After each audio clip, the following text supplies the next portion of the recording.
Okay, everyone, thank you for joining me again today. If we haven't met before, my name is Sharon Glass, and if you are not familiar with kind of the history of how this got started, I did a presentation for TESOL International 2020, the virtual one, and I gave a session all about instructional design for people who were in the TESOL profession who were looking for a career change, and I got an overwhelming response from people who were very interested in that.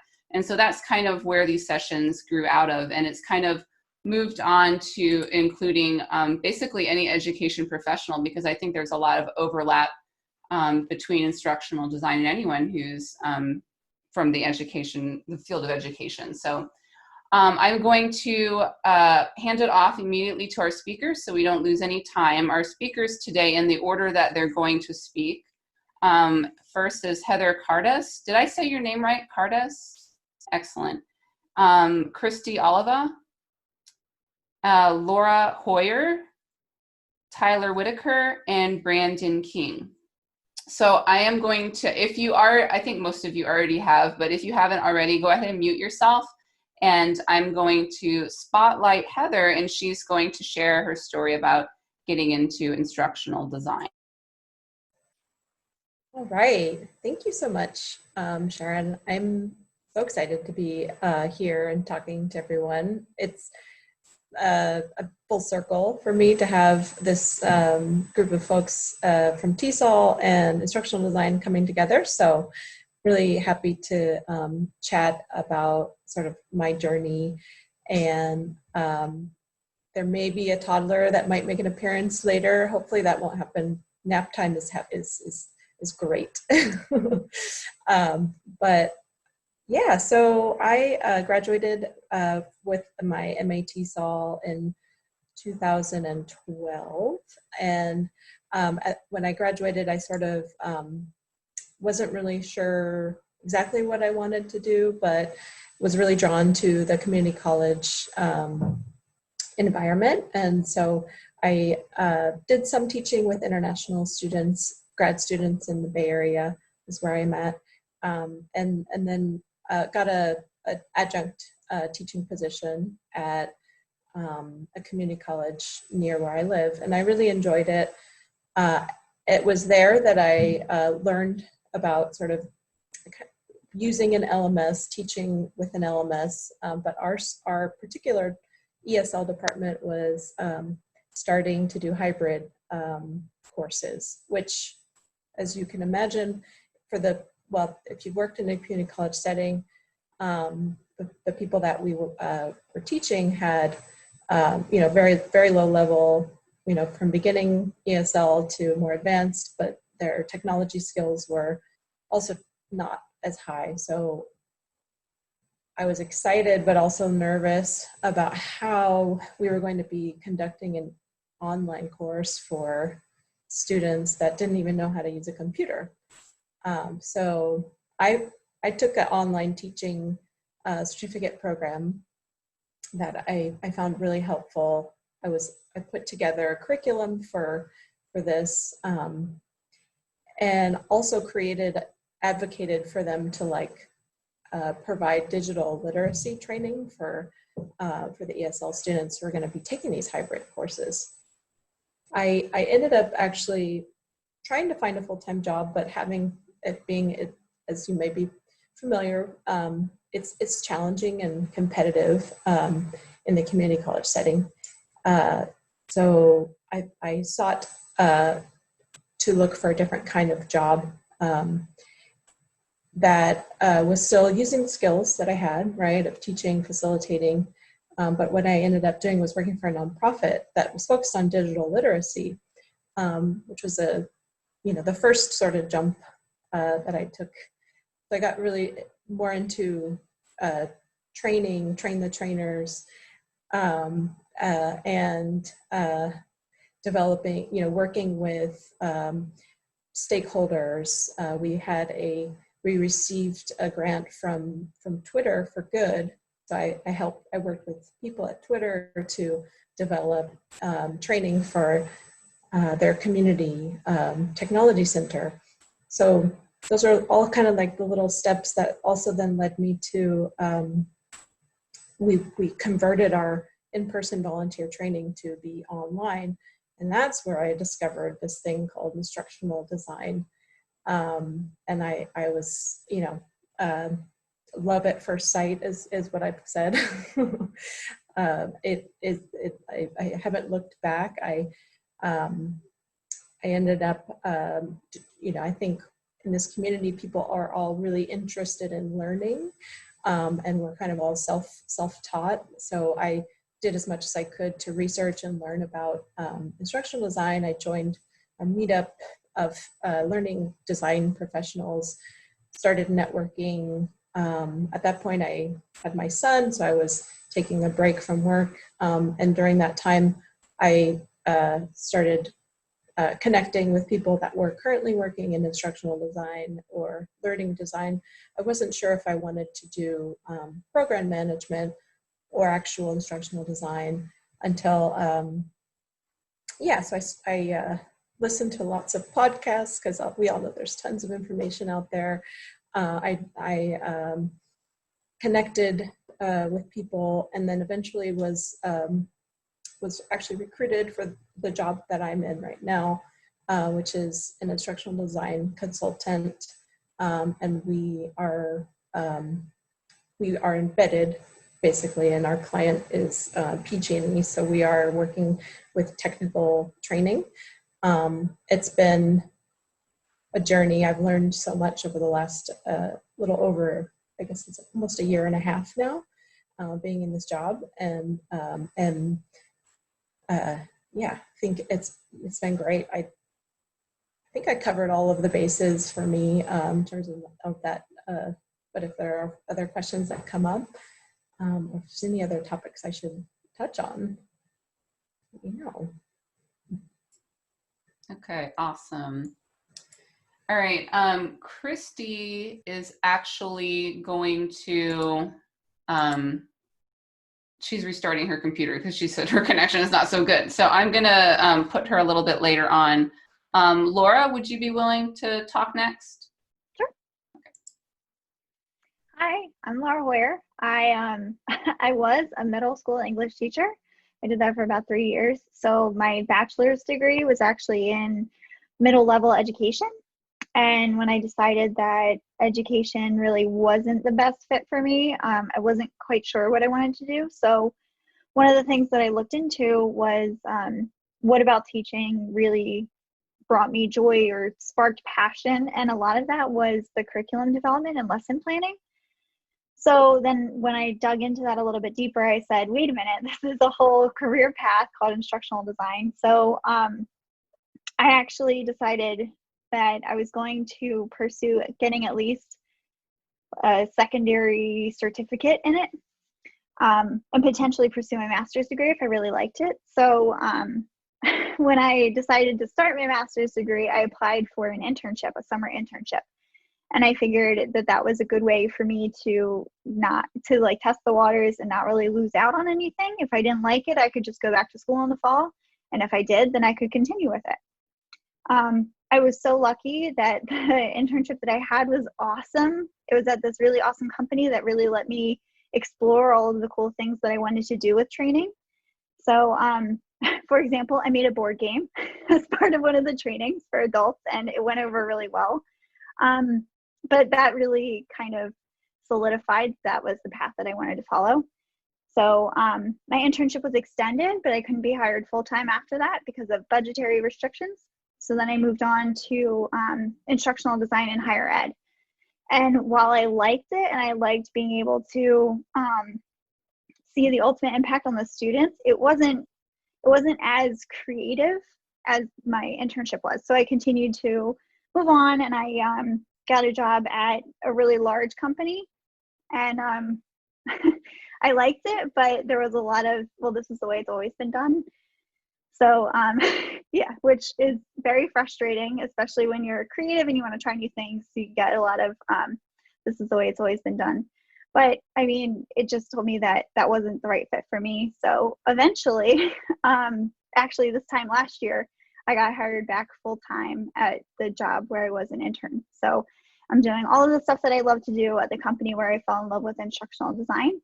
And now on the side, I help teachers figure out what their path is and where they want to go to. So on the side, I do career coaching where I do this exact thing, talking about how to figure out what path is best for you and where you want to be. So that's my story. Excellent. Okay, so Kristi, do you want to go now, or do you want to take a moment to get your bearings? No, I can go now. Okay, let me. Sorry, guys. My computer was like, nope, this is not happening right now. So I had to shut it down. There you are. I see you. Okay. Can you hear me? I can hear you. Yes. All right. Yeah. Whenever you're ready, you can go. Hi, everybody. My name is Kristi Oliva, and I currently am an instructional designer for Aetna, which is a CVS company. And I'm just going to tell you a little bit about my background here. So I came from an education background. I guess that's why we're here, you know, to encourage you, people who are in education, that there are other things that our skills transfer to. So I was a teacher for 15 years. I taught almost every grade from 1st to 8th grade. And I loved it for the first 12 years.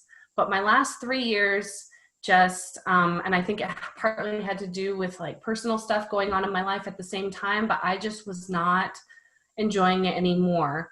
And I think it's our responsibility as adults that when we're not feeling like we're giving our best to our jobs, that we find something different. So, oh, I told you that part. So how I found instructional design was,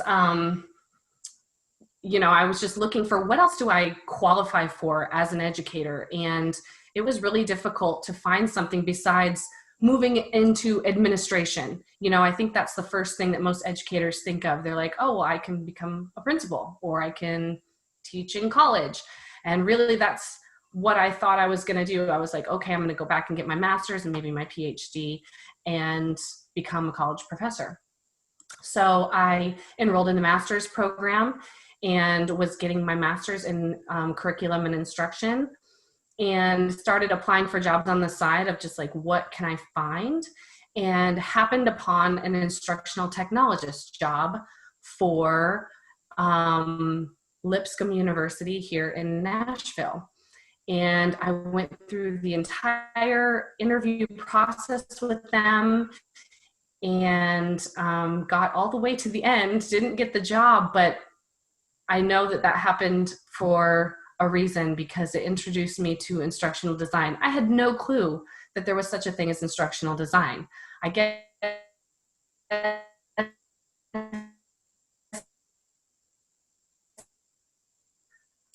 If you're breaking up a little bit, Kristi. I knew there were trainings out there. I knew I took training. Okay, maybe I'll stop sharing. Maybe that'll help. I might have to turn my camera off if it continues. Let me close that. Okay, so I discovered instructional design through that interview process, and then started looking on Facebook, as I think we all do when we become interested in something. And I joined like all the groups, you know, just everything there was. Instructional design group, here, there, everywhere. And so I discovered the Idle Courses Academy, which is one of the many ways out there that can help you transition from whatever role you're in and build a portfolio to move into instructional design. So I started building my portfolio and gaining confidence, and I started applying at a ton of different places. I went through several really large companies, got all the way through their interview processes, didn't get the job, but I just kept pushing forward, you know, got my connections on LinkedIn, just kept pushing forward with my portfolio, and then got the job offer that that put me where I am right now. So again, now I work for Aetna, which is an insurance company that was acquired by CVS, and I am just thrilled with life. I can't believe I didn't discover instructional design sooner. It's something that I lose time doing, which, you know, is something that's how I started as an educator, was I loved lesson planning.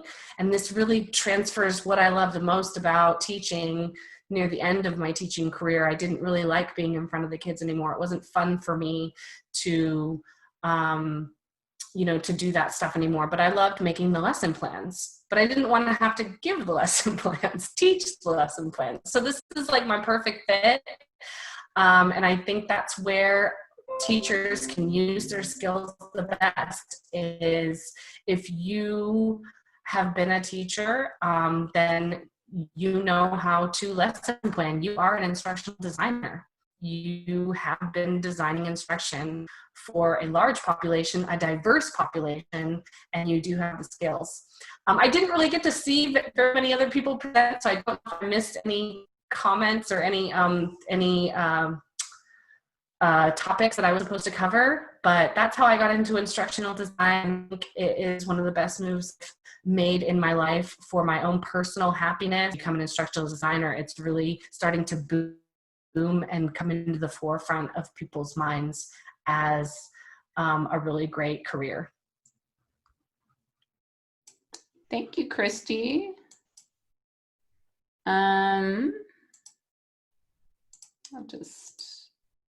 Okay. So next we have Tyler. Tyler, are you ready? Okay. Let me get the spotlight on you. All right, I'm ready for you. Hello, everyone. My name is Tyler Whitaker. I'm non-binary and I go by they, them pronouns.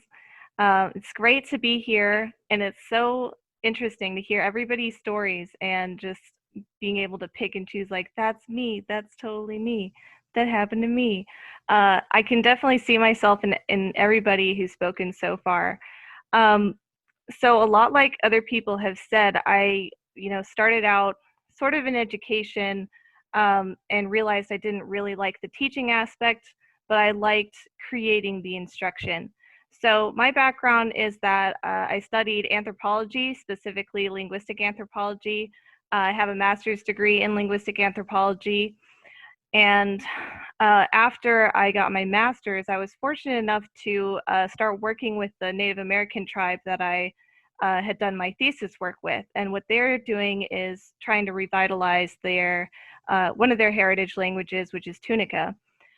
So I learned the Tunica language. I studied it for a couple of years, and I learned how to teach it to a range of people, mostly to children, but they hired me on as their linguist, and I was teaching adults, young adults from the tribe, how to teach the language to children.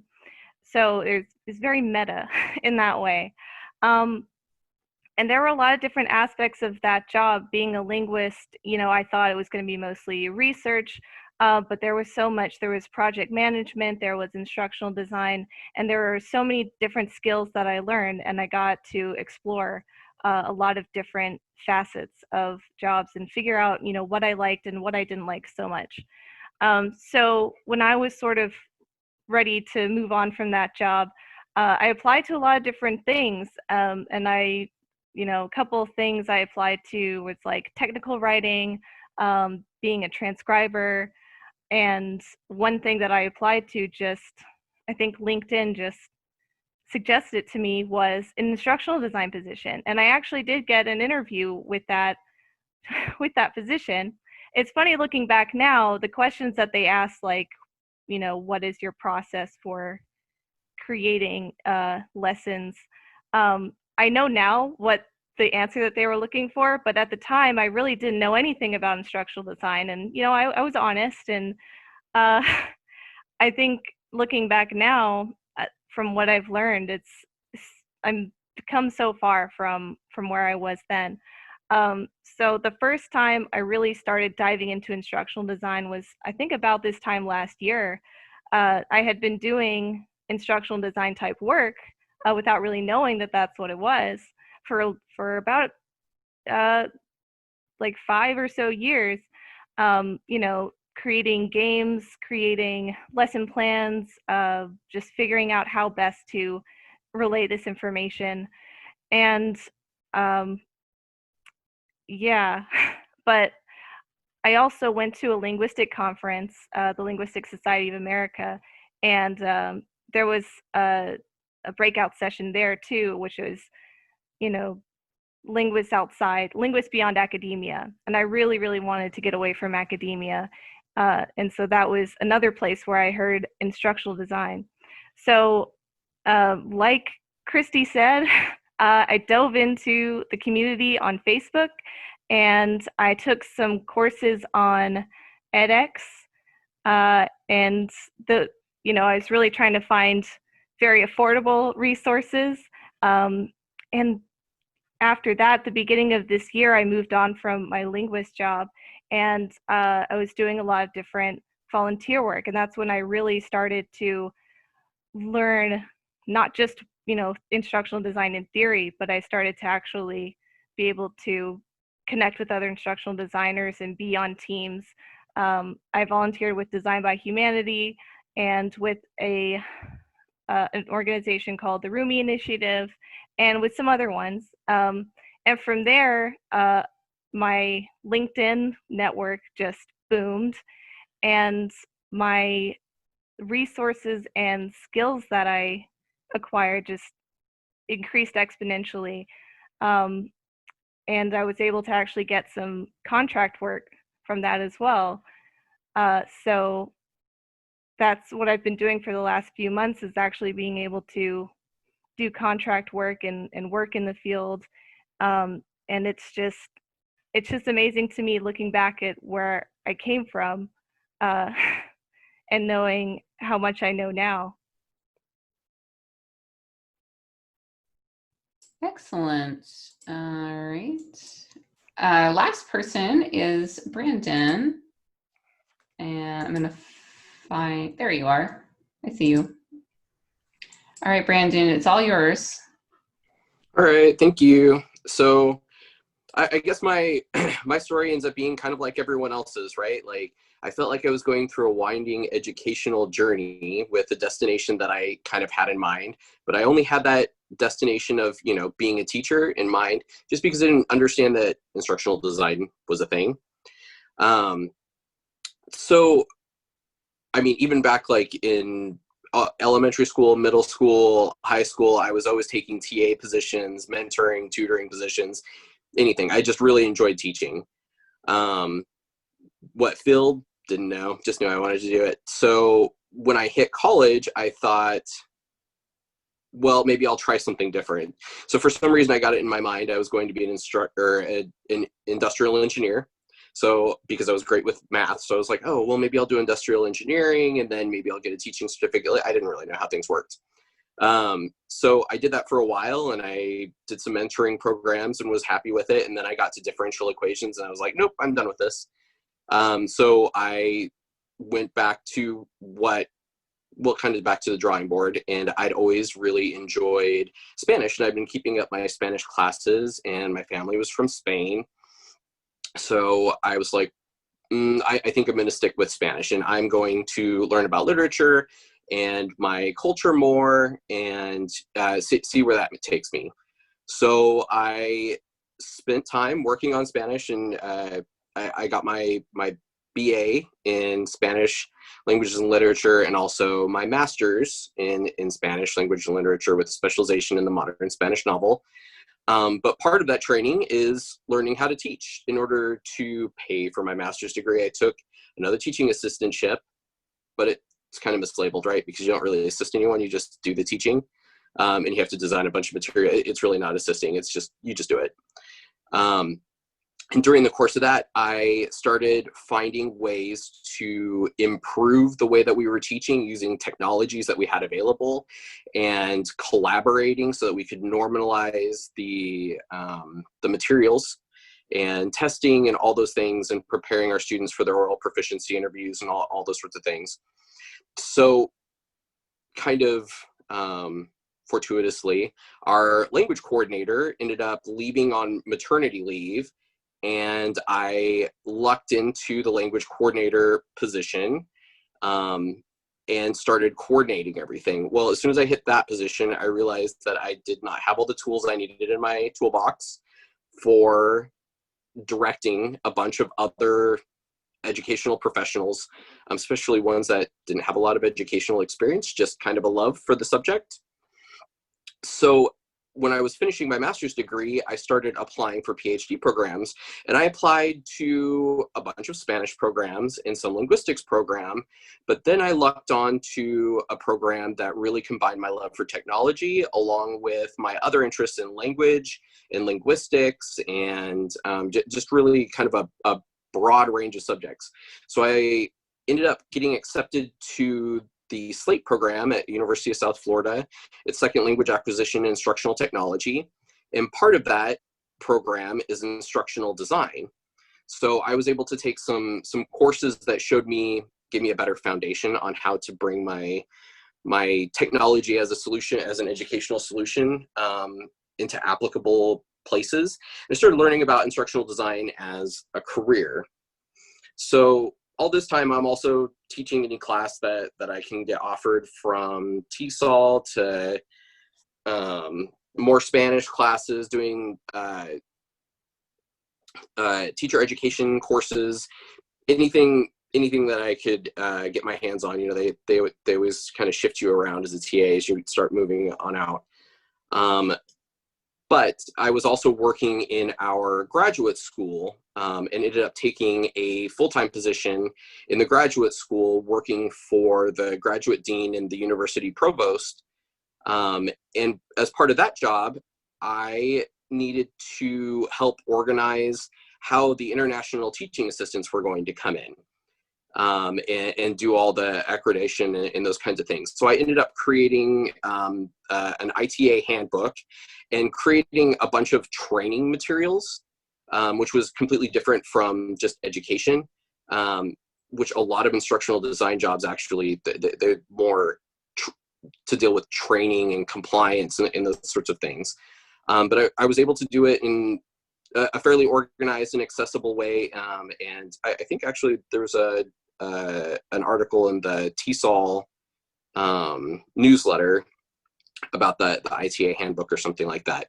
But after I had finished writing it, a friend of mine asked if I would be interested in applying for an instructional designer position for Allen Interactions at the Tampa studio here. So I went in probably seriously underprepared because I'd never taken an actual instructional design position. And Michael Allen is famous for his designs, right? Like they always win a ton of Brandon Hall Awards, right? So I was pretty nervous, but their job interview process was less of an interview and more of kind of an audition. They give you a task and they let you kind of show how you would negotiate and do all the initial discussion and brainstorm designs with a stakeholder. So I guess I did okay. I probably did things pretty differently than I do them now, but they hired me on and gave me the opportunity to start working for them, and then they really built my love for the field. Right, I got to work with very talented people in that studio, designing gamified things and immersive simulations. And flying around the country, we built things in DC, and we built some stuff for Harley Davidson that was super fun to do, and we did some things for Lowe's that was super fun to do. But then, unfortunately, our office was shut down here in Tampa. So I had to go find someplace else that I would enjoy doing stuff like that. And it was actually really difficult to find ID work with people unless you had a foot in the door. So I took a contractor position with American Express, and I worked with them for 7 months, and then after that I was able to build more lasting relationships with them and show them, my work ethic and quality work and those sorts of things. And I was able to apply for a senior instructional designer position, and I accepted that about 2 years ago, and I've been doing it ever since, and I absolutely love it. I'm so glad I kind of split off from academia. I don't think I would have ever enjoyed being a professor as much as I enjoy what I do now. So. Excellent. I kind of feel the same way. I looked at going down the professor route way back when I was figuring out about graduate school. And I did one, I actually, Tyler, when you were talking about the Linguistic Society of America, I went to one of their summer sessions and I took one class and was like, nope, this is not for me. I'm glad I know before I applied and got accepted and all that, but at least I knew.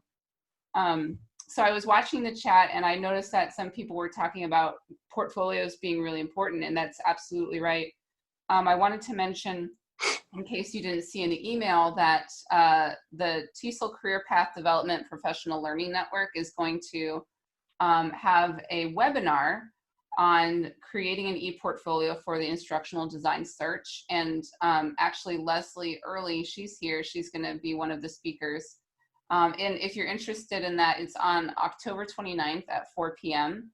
And you can email me directly. I don't have the Zoom link or anything, but if you email me directly, and I'm gonna put my email in the chat, you can, I'll have your information and get back with you. All right, so I'm gonna break everybody out into breakout rooms. I think we'll chat just informally in our breakout rooms till about 7:50.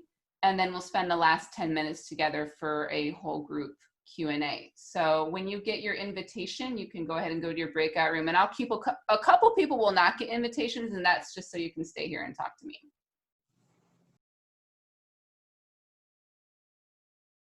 What's the name of that webinar that you were telling us about that we needed to email you?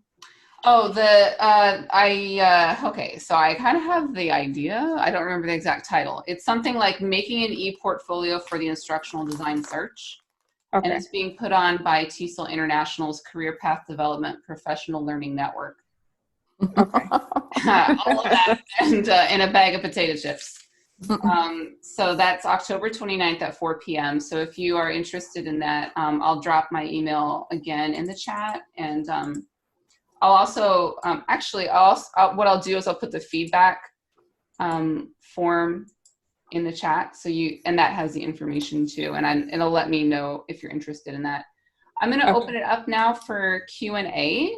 Does anyone have any questions that they want to ask the speakers? Nope, I think I'm good. Thank you, though.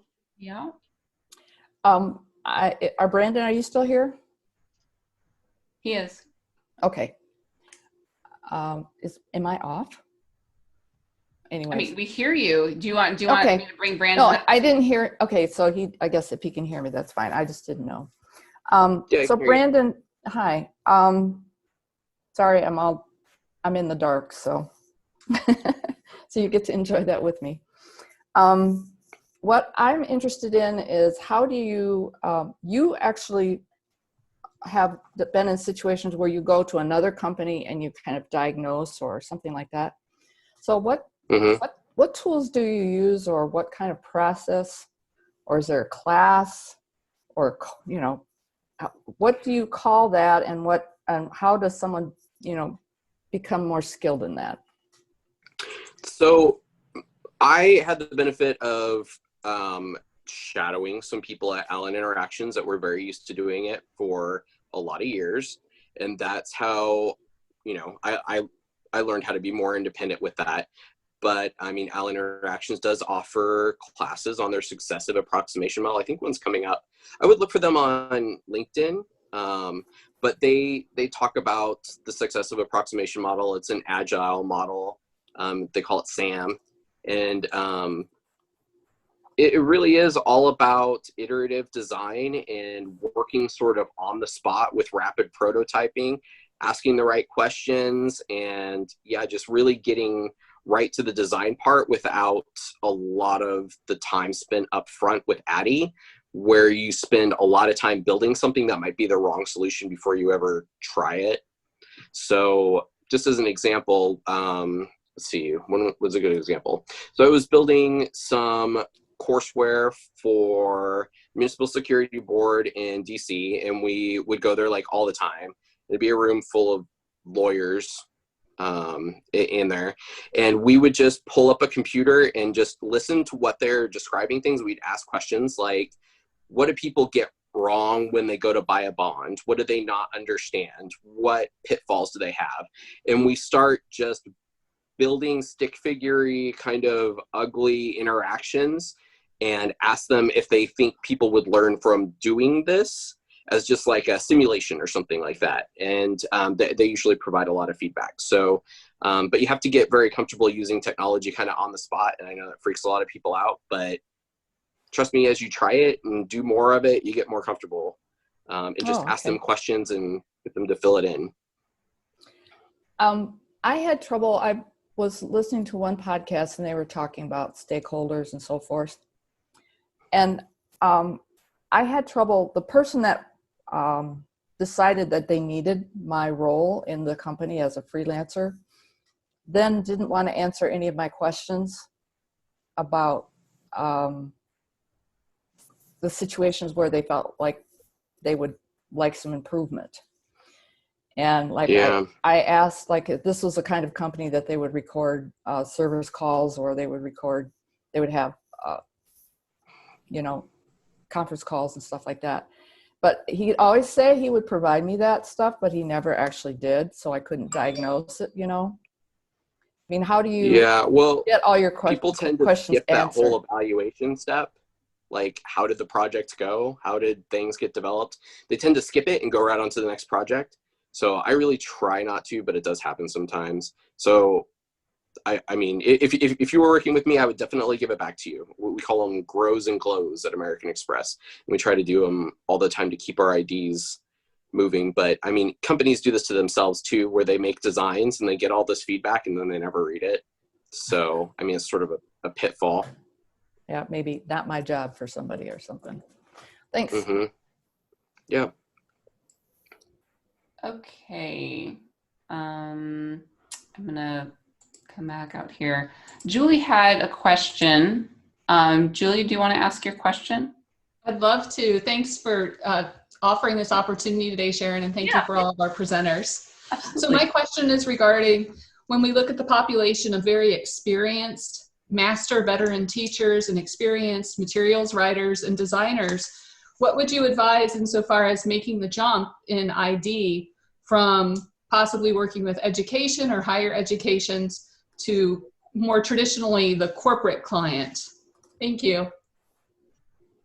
Who would like to take that question? Sorry. Laura? Okay.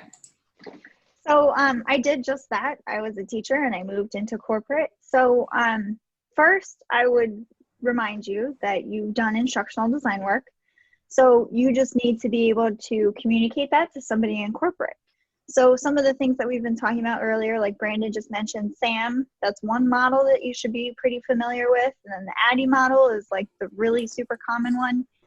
So you've done those things over and over and over again as a teacher, especially as an experienced teacher.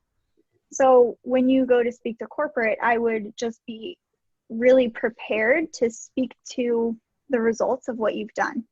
So over the course of even 5 years, you've had how many instances of instructional design? Every single lesson is essentially going through the ADDIE model. So just pick the ones that have been really successful and be able to communicate that with somebody in corporate. So for example, you would say you exceeded your goals by what percentage, or what percentage of the group met those goals, those kinds of things. Like, they don't necessarily need to know, they don't know the term differentiation, but you've done that. So just be able to communicate that with somebody who isn't as familiar with it. That would be my first suggestion. I just wanted to add to that too. I think consulting in my current role as an instructional design consultant, I would read into that because I've learned a lot about it myself, but it really is about building relationships and getting, being the expert in the learning solution versus like being the expert in the subject matter, which is English. So it's kind of like switching your head. And I think someone did ask me that question, what is something you would have liked to have known more, is about consulting, and just really like, how are you getting to the right, bringing someone along to get to the heart of the issue, and really like providing the solution that's going to help them. Awesome. I want to make sure that we don't keep anyone too past their time. So I probably will just stop here so everyone can just get some sleep, right? It's been a long day. Thank you again, everyone, for coming. If you haven't yet filled out that feedback form, please do so. We are going to do a session next month. I have to reorganize it a little because my plans for it fell through, but that's okay. So I will be in touch via LinkedIn, and also just leave your contact information on that feedback form, and I can reach out to you and let you know when we will meet again. We'll definitely do something in November. Thank you guys for all our speakers who shared their time with us today, and I hope you guys all have a great day, and I'll see you next time. Thank you.